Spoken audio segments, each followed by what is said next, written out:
is your Filipino radio experience in Las Vegas. PHLV Radio. PHLV Radio.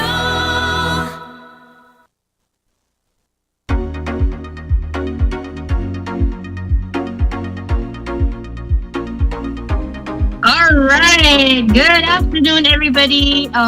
Good evening, New York City. Of course, it's another Tuesday, and here on Get Real TV, I hope everyone's doing good right now. It's heat wave. It's really hot. Temperature is so high. I hope you guys are hydrated or keeping yourself hydrated.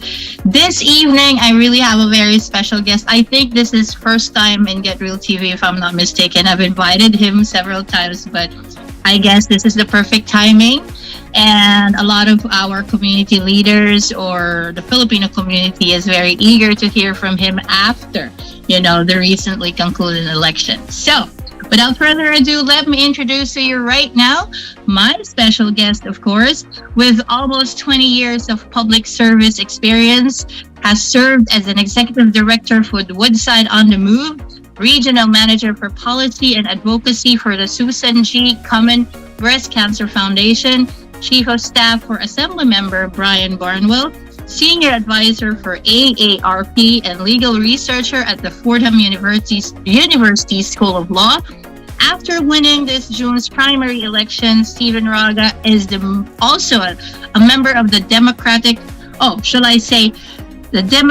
nominee for New York Assembly District 30.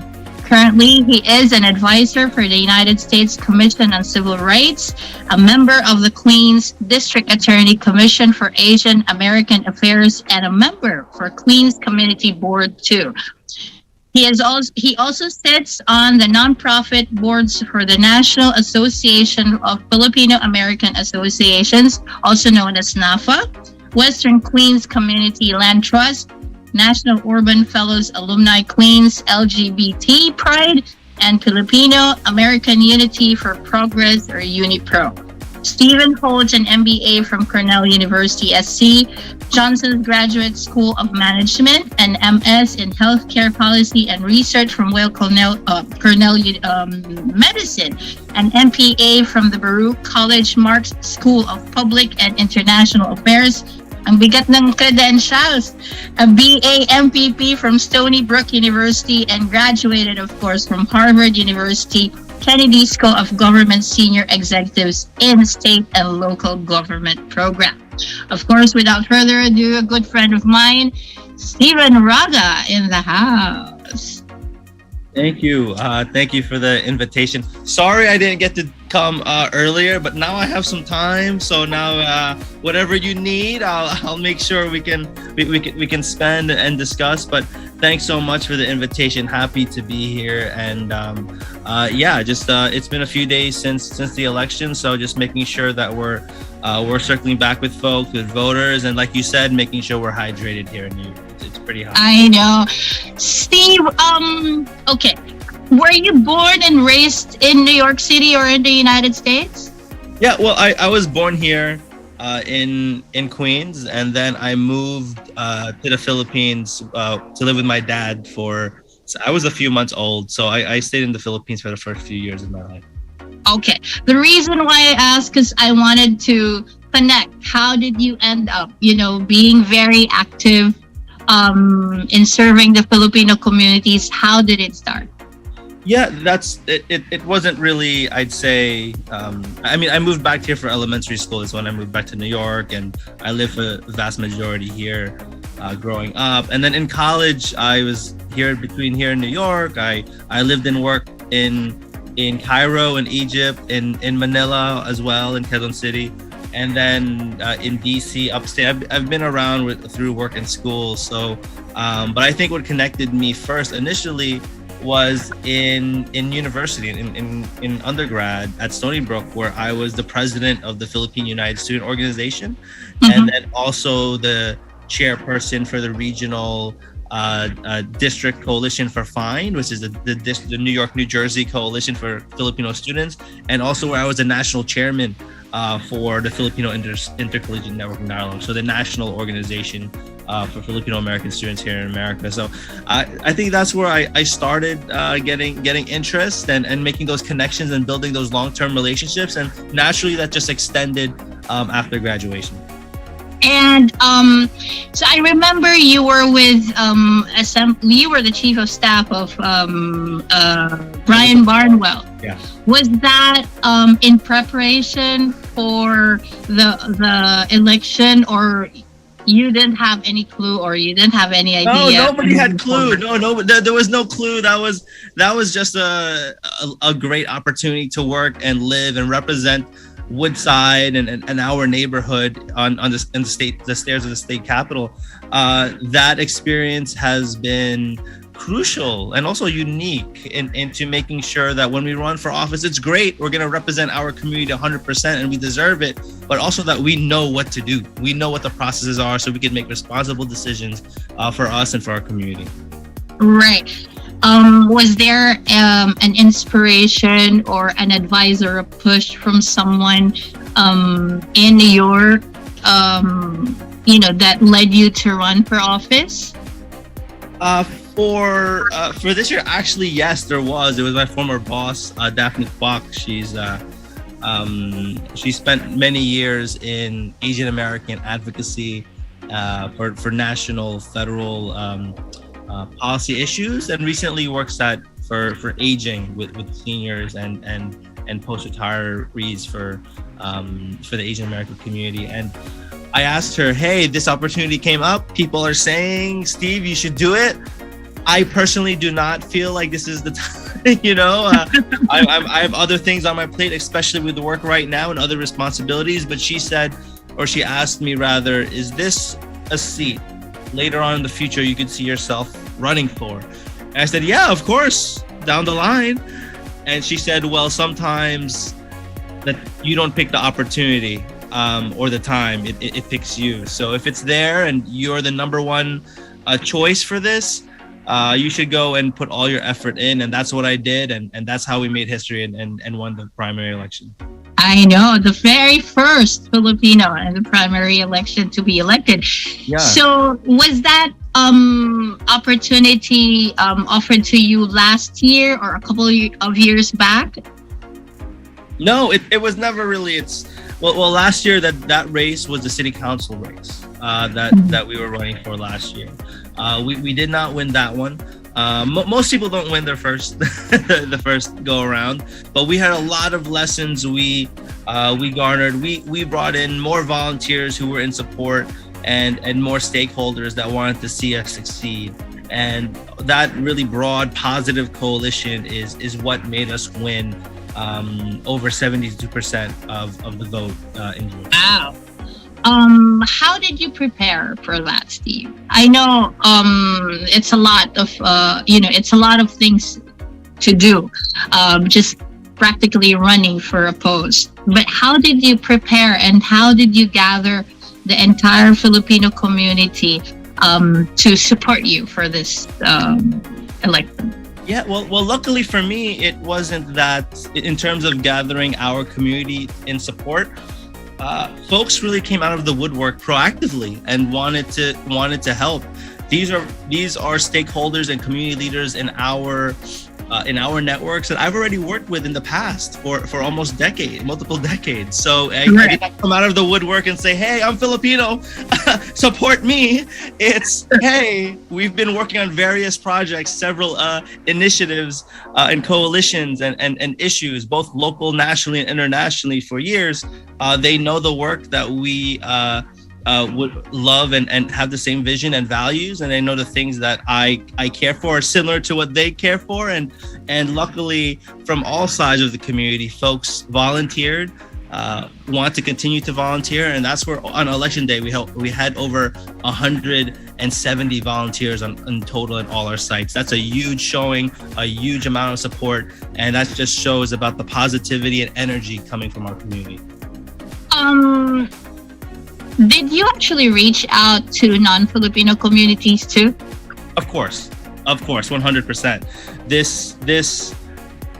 This community is the new district lines for the State Assembly District 30 in New York is 49% Asian, but the majority within that Asian umbrella is Chinese, then Filipino, then maybe Nepali, and then Korean, then Bangladeshi, Indian. It's a wide net, and to reach out to all of our community, even if 100% of us vote, that can vote, that are registered to vote under a Democratic primary in New York, we'd still lose by a landslide.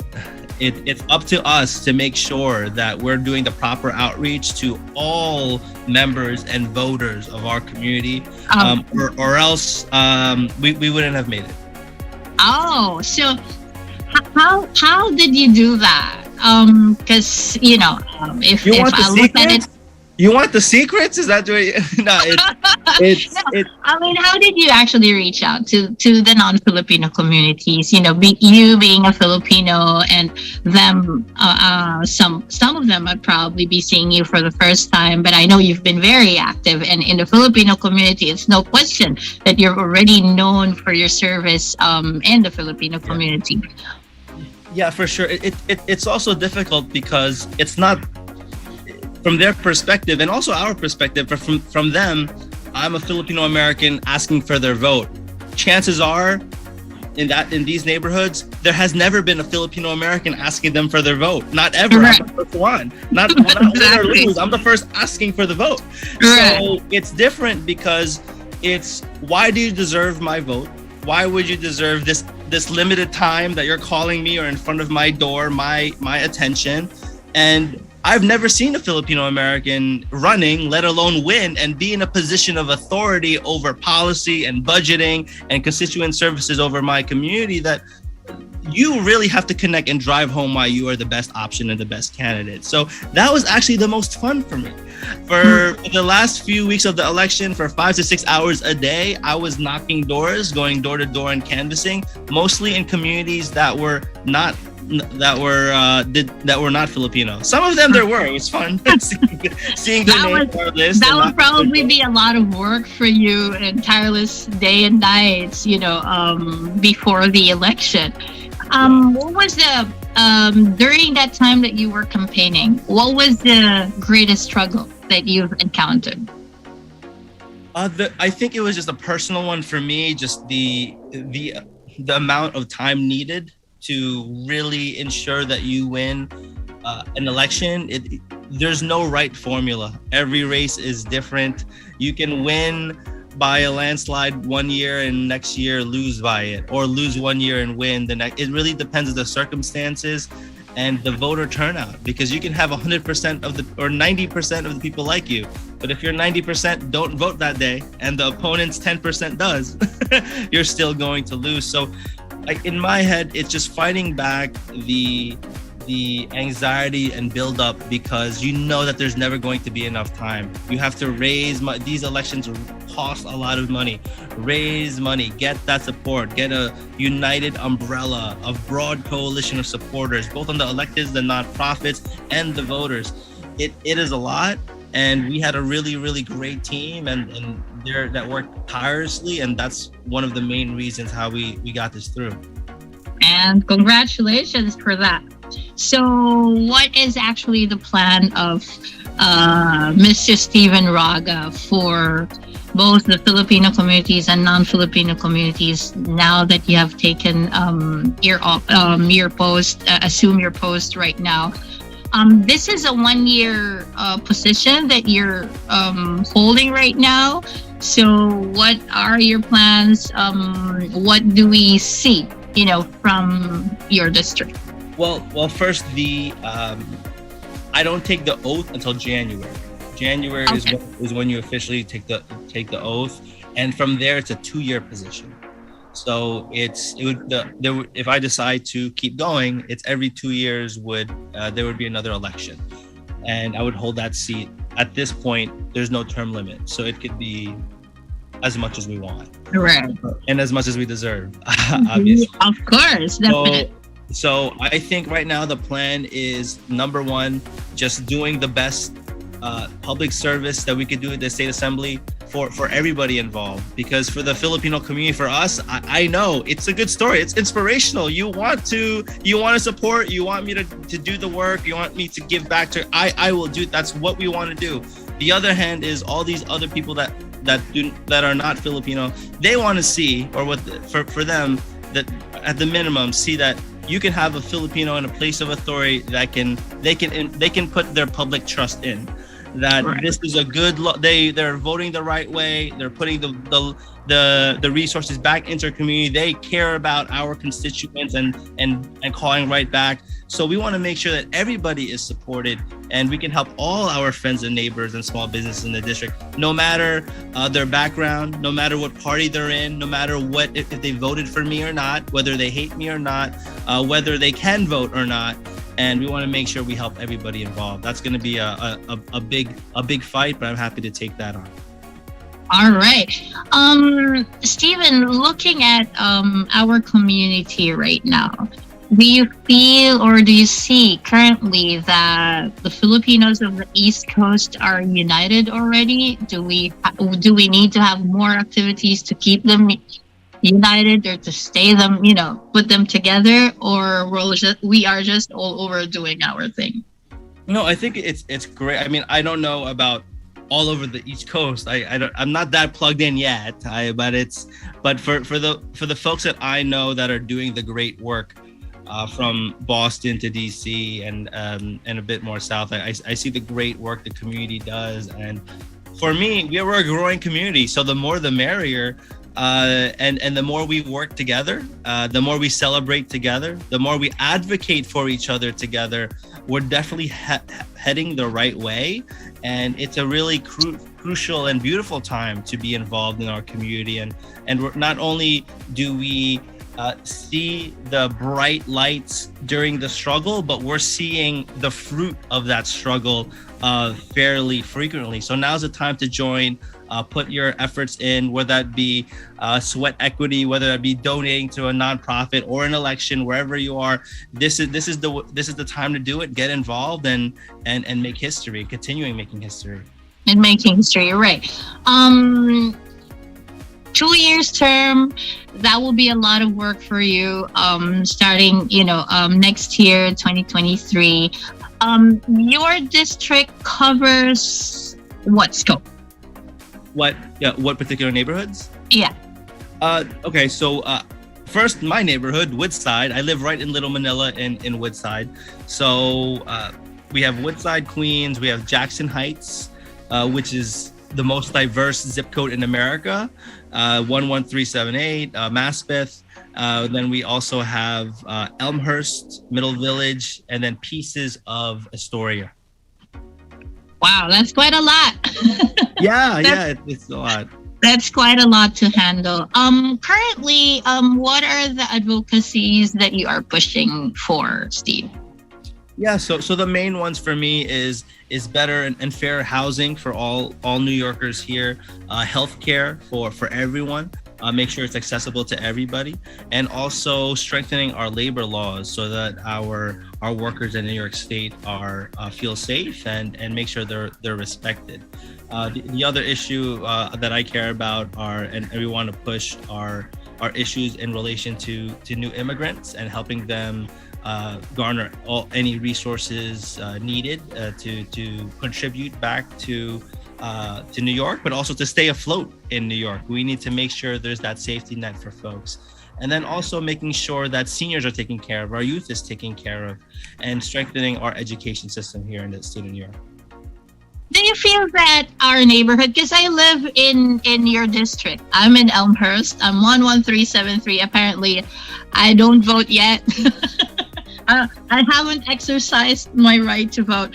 But do you feel that our neighborhood is already safe for people?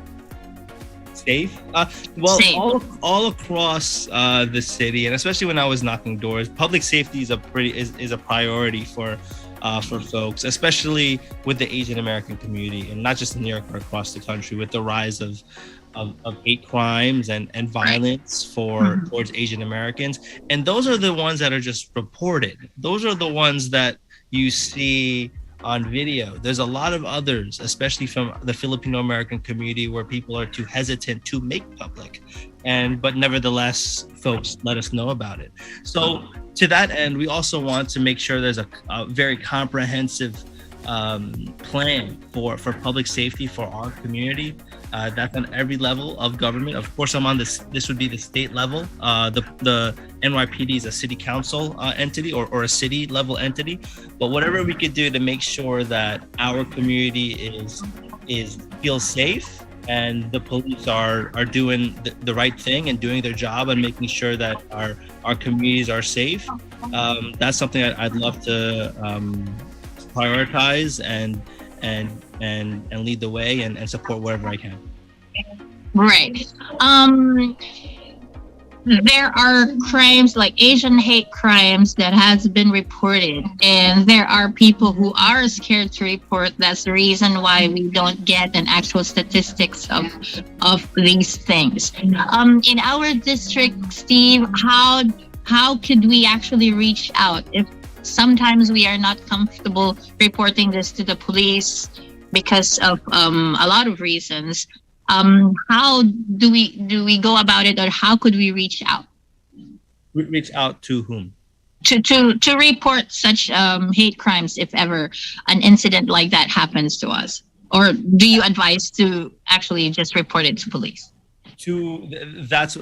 Again, to whatever extent one feels comfortable, they need to know that so they could put it in the statistics, because if it's not there in their numbers and it's low reporting, then that did not, it's not they think it's less likely an issue or a neighborhood to allocate resources to, because they did not know of it. They weren't aware of it. So putting that together and reporting it with the local precinct and letting them know, at the very least, maybe addressing it with the community affairs unit at the police station and letting them know maybe they could do a workshop or even meet with community leaders or small business owners, wherever it is that they can go ahead and this might be an issue. There are also opportunities of working with nonprofits who prioritize this sort of thing.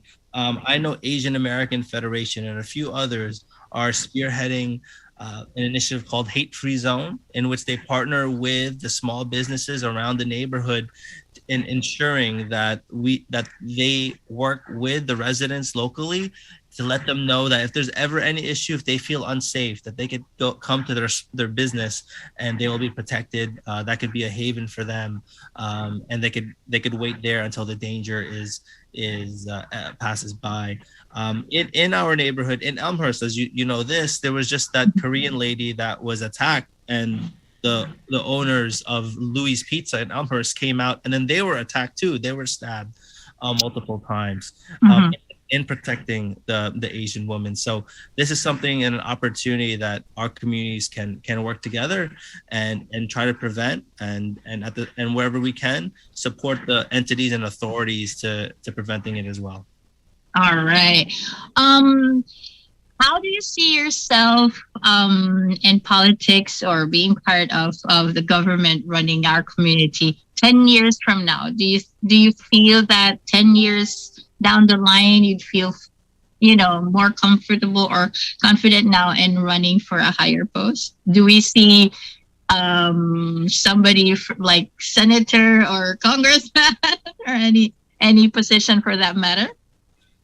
I'll say that right now I'm still taking it day by day, week by week. Especially, I did not yet take the oath yet for New York State, but I'm really going to put my all into it, and I take this job very seriously, especially as we're representing our community there for the entirety of the state and any level of government. So really going to make sure we represent every day and do well and do our best. In regards to other positions, I'm not eyeing any. I'm here to make sure I do my job here, but in the future, you never know. Why not? would be excited, of course, and we would support you and would look forward. But of course, 2 years is 2 years when you begin or assume your post after you take your oath. But let me ask you this question. How would you be able to juggle your post So that's like 6, 7, 8, 9, like a couple of months now. How will you prepare when you assume your office? And then how will you be able to juggle your personal life and from the position that you hold right now? Sure. I think that is a question for all elected officials. They all have the same question. And people do different things and the different and how they allocate their time. Some folks, they go strictly to personal after they clock out. I worked with Assemblyman Barnwell who worked 24 hours a day. So that's for the communities, and that's something I picked up from him, and that's the work ethic I think that if I did not have, I wouldn't be in this position in the first place. So I don't see myself changing just because I take the oath. I will. I assume I'll be using the same type of work ethic and prioritize helping our constituents every day. So making sure I do the job and when needed or if there is time, like the summer when session is open, I don't know, maybe do some of the fun stuff. How do you feel about Little Manila right now? Do you feel, because there are a lot of talks, Little Manila's scope is very short. It could have been from this point to this point onwards. Do you feel that we needed a slightly bigger stretch, of Little Manila, or, like Koreatown, like Chinatown? It's an entire town of these communities. What do you feel about that right now? Wait, hold. So let me. What do you mean the stretch? What is the so 70th? It starts from the 70th Street, right? That's in the signage on the streets it says Little Manila. So it starts and ends up until when? Oh well, that's a thing. Like that's a city. You're talking about the honorary street sign, right? And that was again a great initiative put together by leaders of our community to ensure that's wonderful. Just a point of clarification is that was not a designation of a neighborhood. It does not say in the city that it's Little Manila. What that is an honorary street sign that has been put over there. And it was passed and it was put forward by the previous city council member, Jimmy Van Bramer, on his last outgoing, I think December, and the honorary ceremony, or at least the sign, was put together by the current city council member, Julie Wan. And that is for multiple communities. Multiple communities have that across New York City. There's one for like the Nepali community, the Colombian community, Haitian community. If we want a designation for Little Manila, like a historical designation, we can still do that. That has not been done yet. There's other opportunity projects we can do. But yes, that was an honorary street sign and a marker, which is great and gives us pride and something to take pictures in, more to take in yes. the neighborhood. But if we want to get a designation from this street to that street, that's something our community can do for the next time. There's a great opportunity. Should that be a Filipino community initiative, or is that something that you can put forward in one of your programs? That's definitely you mean on a state level? Designation, yeah. Yeah. Yes. Next year, if everything goes well, that's probably something I can look into. Nevertheless, the process is very city oriented, so that's why even getting the city the sign that was a city council vote of the city of New York. That was put forth by the city council member that introduced it, that represents the neighborhood, and pushed forth by the following city council member. So it's a government thing. This is where taxpayers, that's where our money go to things like this. So it has to be allocated the right way. So it was great it happened, but there's other opportunities to push our representatives to do more for our community. It's there, and now one of those representatives is like, will be one of us. So I'll make sure there's no secrets between us. So if there's an opportunity to recognize and celebrate our community and increase our pride, I'll make sure to let folks know there's an opportunity to do so. All right. For an all-inclusive community like the ones that you are at right now, Steve, what are on your level? What are your plans for us, for the community of our district? What do we see for the next 2 years? Sure. I think number one is have basic access to government resources. I think our community, I know it for a fact, does not regularly access these things, and I've seen the results of that. So making sure that our office has in language resources, whether it's Tagalog, Bisaya, whatever, that we can make sure that folks are, whether their English is great, we just want to make sure that there's also cultural competency on the other line on for the government end. I've seen how that can kind of dissuade our community from getting resources until it's too late. And Right. then it makes everything harder. That's number one. Number two, kind of also bringing the Filipino American community to other ethnicities and cultures in our community that make up the new Assembly District 30. There's a big Nepali community. They want to do a Filipino Nepali Friendship Day. They keep telling me. Why not? Well, They that wanna would do be that. that will be really very exciting. To actually have a hookup or link or bind them together so that they don't feel alienated in one community that we live in. It's so funny because they were a big base of support and still are for the campaign. And there's so many similarities with the Filipino and Nepali community. One, the base is Woodside and Elmhurst. That's where they are. Number one, like us. Number two, I went to their parade. Guess what? The Nepali Day parade in Manhattan is. It's the same route as the Filipino Independence Day parade, Oh, right? wow. I said, I know this route. that. I know where it That's nice. stops. Relax. I know where Yeah. we're going. That's also locally. There's a lot of different. There's pride and events from localities in Nepal to here. So it's very broken down like provinces, in the Philippines and how we celebrate, and also how they focus on international issues like TPS. Remember, the Philippines and Nepal both were applying for TPS. They got it. They got it. So we can see how there's a lot of corollaries there and things we can partner and work together on, and they're willing to extend the hand. So why not? Wow, that's something that we want to look forward to. Apart from the resources and just getting acquainted with each other, so as not to limit just the Filipino community to actually cohabitate harmoniously in this community. That we don't look at each other, like a competition just by being here. Yeah. But one thing I noticed, because this is my first time actually living in Queens, in this Woodside area.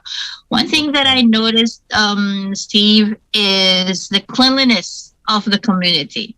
Is there something that we want to work on in the next couple of years? Yes, and you mean just on the streets, right? It's Yeah.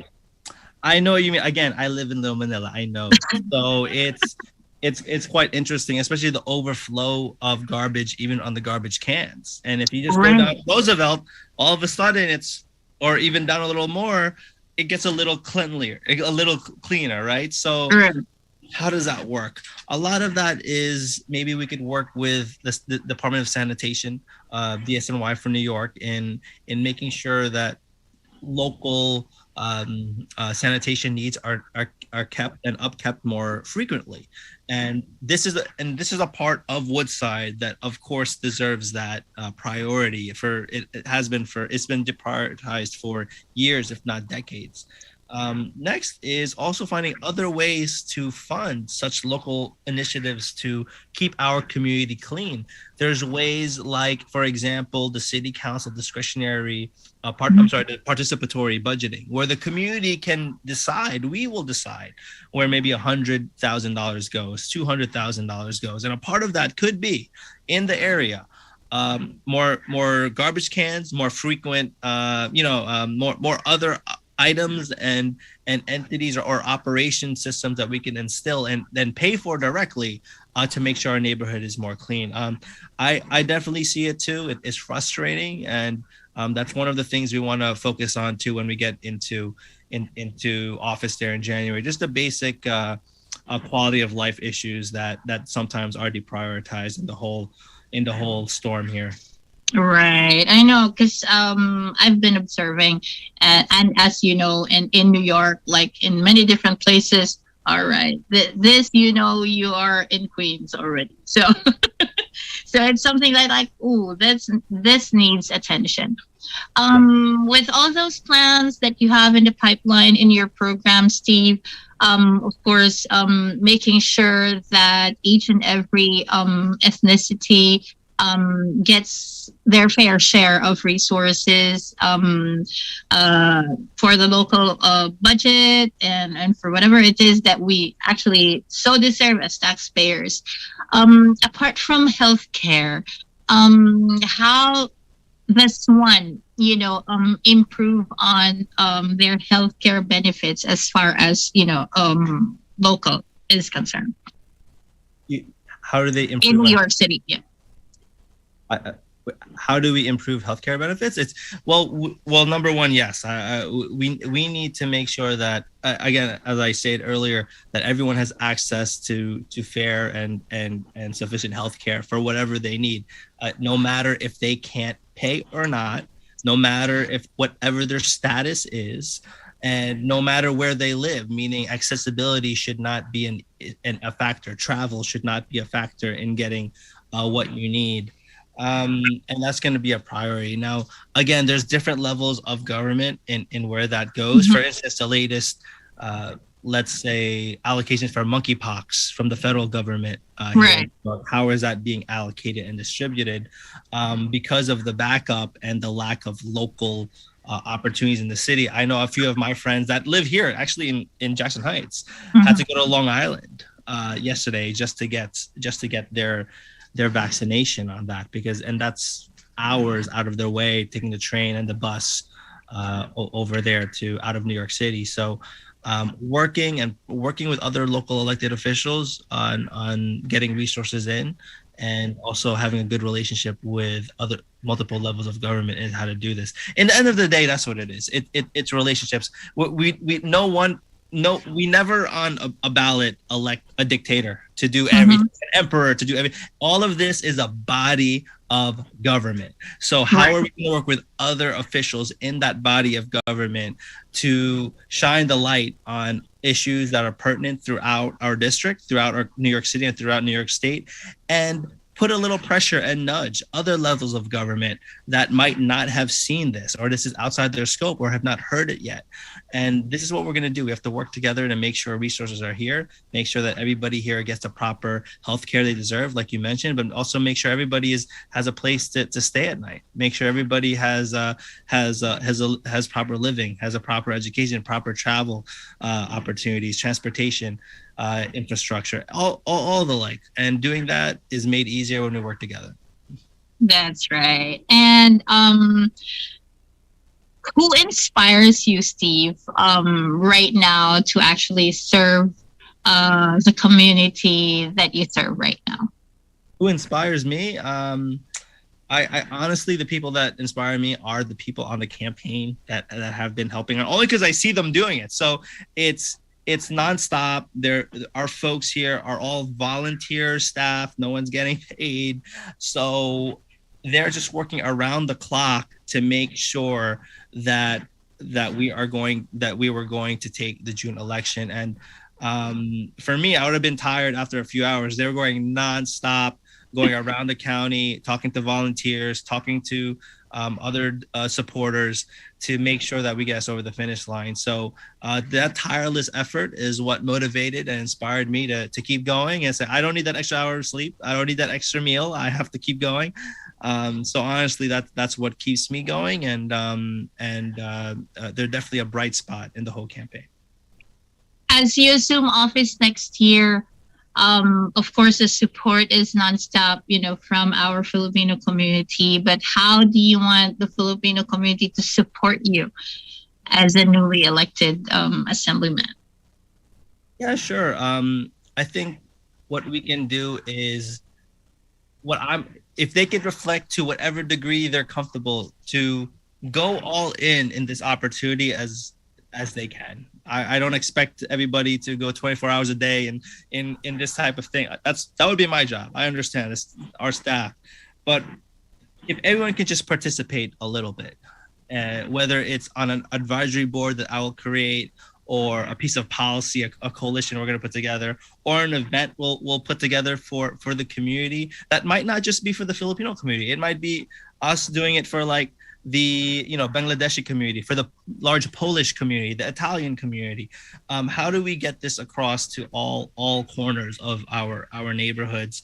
And that's what I would ask, to just take to do a little part, because it's definitely going to add up in the end of the day, and it's also going to give everyone or our community a peek on what government and community service partnerships looks like. And I'll be doing everything on my end to make sure that opportunity is there. Wonderful. And if in case there are organizations or individuals or entrepreneurs who would like to send in their support during the duration of your term, how would they be able to participate or send that across to you? Yeah, sure. So any way that they'd like to reach out, our website, ragaforqueens.com, is there. I think all our information is up to date. Also, you can always message us on our email, ragaforqueens@gmail.com, or our Instagram, Raga for Queens. On Instagram, we're very quick on that. What we can do better in is our Facebook. It's a lot of messages and we don't get to it a lot. So, but 100%, we get the Instagram and Gmail messages right away and reply as soon as we can. Now, I know Steve would reply. I know that for sure. He would not reply right away, but he will take his time. I'll get to actually it. Reply to you. I've sent invitations. I know you were in one of my events at the UN. You know, it was a pleasure having you there.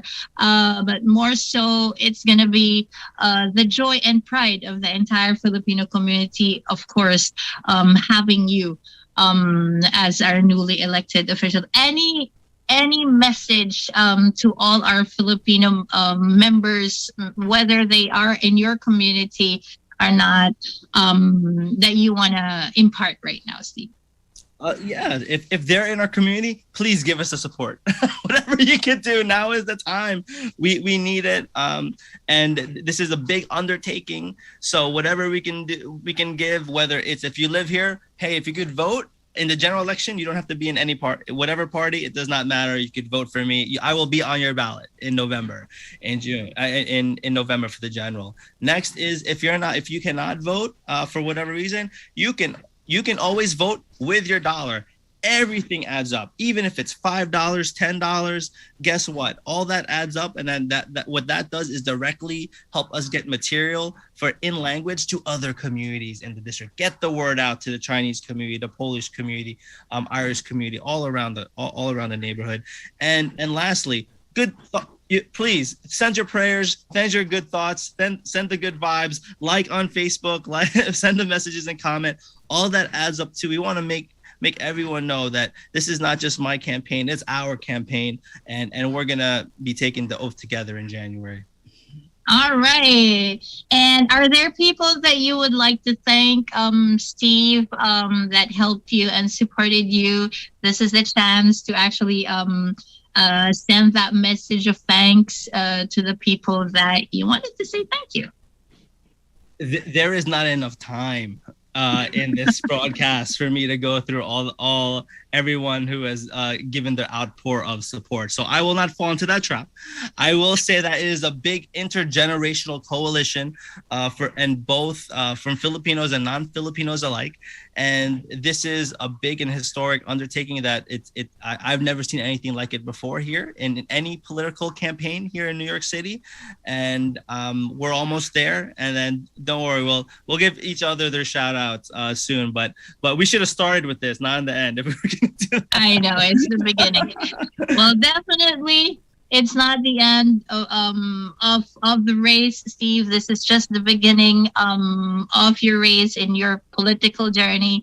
We wish you well, of course, on behalf of Get Real TV and PHLV Radio. You have our support as always. I've always supported your causes and whatever things that you do. But more so, we support you in all your programs and your advocacies. And we thank you for the service, actually the services that you've been doing since NAPA time, and all that you do for the Filipino community. Wishing that you have a lot of time to actually attend and answer to all your Filipino events invitation. It's gonna be a really busy 2 years or more years ahead. But rest assured that you have the Filipino community support, and we will work, hand in hand with you to actually make this community a safer place for us, that we make sure that we have equal benefits or rights here in our community. But thank you. We wish you well, and thank you so much for your time. Any last words, Steve, before I let you go? I know you're so busy. No, it's okay. Well, now that you're in the neighborhood, let's catch up somewhere. I know there's a lot more Filipino restaurants in Elmhurst now. I've been driving past it recently. I know. I'll send you some of the invites. Yeah. I know that I'll send you some of the invites that we have. We have 2 shows coming up, Wednesdays, Thursdays. If you're free, please feel free to drop by in Kabayan, Woodside, or in Kusina, Woodside, where I see your poster still there. Yeah. I told them, I'm like, I know it's over, but keep it up. It's okay. Don't worry. So they're a big supporter. I love them there, and that's where I get my torta talong over there at Kusina. Oh, right. Well, thank you so much, Steve. It's been a pleasure having you, of course, on Get Real TV. 1 hour of interview is not enough. Let's catch up on how we could, support you with your campaign, and of course, with the Democratic Party. We know that you will continue to make history for the Filipinos, and you've made us so proud. Winning this, the first time a Filipino has taken its post. But more so, congratulations. Stay healthy. We still need you. We need people like you, in our community to look after us. No, thank you. And it goes both ways. Always, the support is always there. I appreciate it, and hope to see you soon. Thank you so much. There goes Steven Raga, our very first Filipino in the assembly, and of course looking forward to everyone's support in his political journey moving down the line. As a community, whether or not we are Filipinos, and let us try to unite, and let us try to reach out to make New York or Woodside a safer place for us. I would like to personally invite everybody on Tuesday, as we will have a new format for Get Real TV. Of course, with a new co-host and with a new show coming up. And thank you so much, PHLV Radio, and thank you to Beliskin's Collection, and to everyone who's tuned in. Thank you, Tito Nel Talavera, for all your support. And of course, it's been a beautiful Tuesday evening with Steven Raga in the house. This is Janette Bocobo for Get Real TV on PHLV Radio. Please don't forget to check out our website, phlvradio.com, on Spotify, YouTube, Facebook, and Instagram, and all our digital platforms. Thank you so much. Enjoy the rest of the week. This is Janette for Get Real.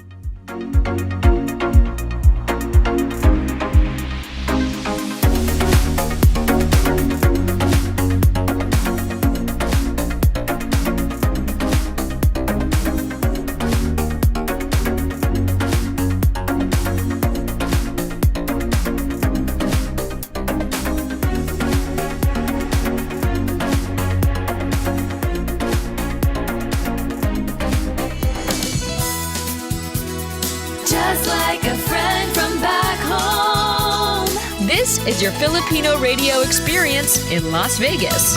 PHLV Radio.